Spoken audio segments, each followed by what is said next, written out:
یہاں جمعے کے دن اذانیں جو ہیں وہ بہت ساری جگہوں پر 12:30 بجے ہوتی ہیں.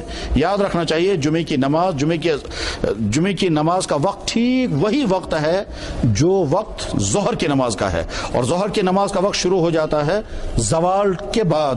جب زوال ہو جائے اس کے بعد جمعے کا وقت شروع ہوگا، جب زوال ہو جائے اس کے بعد پھر ظہر کا وقت شروع ہوگا. اگر ابھی زوال نہیں ہوا ہے تو پھر نہ جمعے کا وقت ہوا ہے نہ ظہر کا وقت ہوا ہے. اس سے پہلے اذان نہیں پڑھی جانی چاہیے، اور اگر اس سے پہلے اذان پڑھی گئی وہ اذان ادا نہیں ہوگی، کیونکہ اذان کے لیے فارمولہ ہے ہر وہ اذان جو وقت سے پہلے پڑھی جائے وہ اذان نہیں ادا ہوتی ہے، اس اذان کو دوبارہ پڑھنا ہوگا.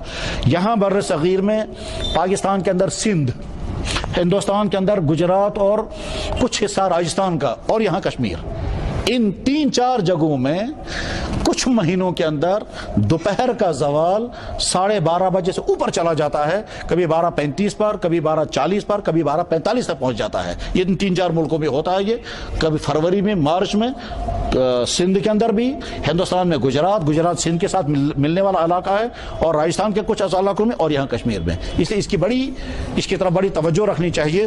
اس سے پہلے نہ اذان پڑھی جانی چاہیے اور نہ نماز پڑھی جانی چاہیے. اللہ تعالیٰ عمل کی توفیق نصیب فرمائے. آخر دعوانا ان الحمد للہ رب العالمین برحمتک یا ارحم الراحمین.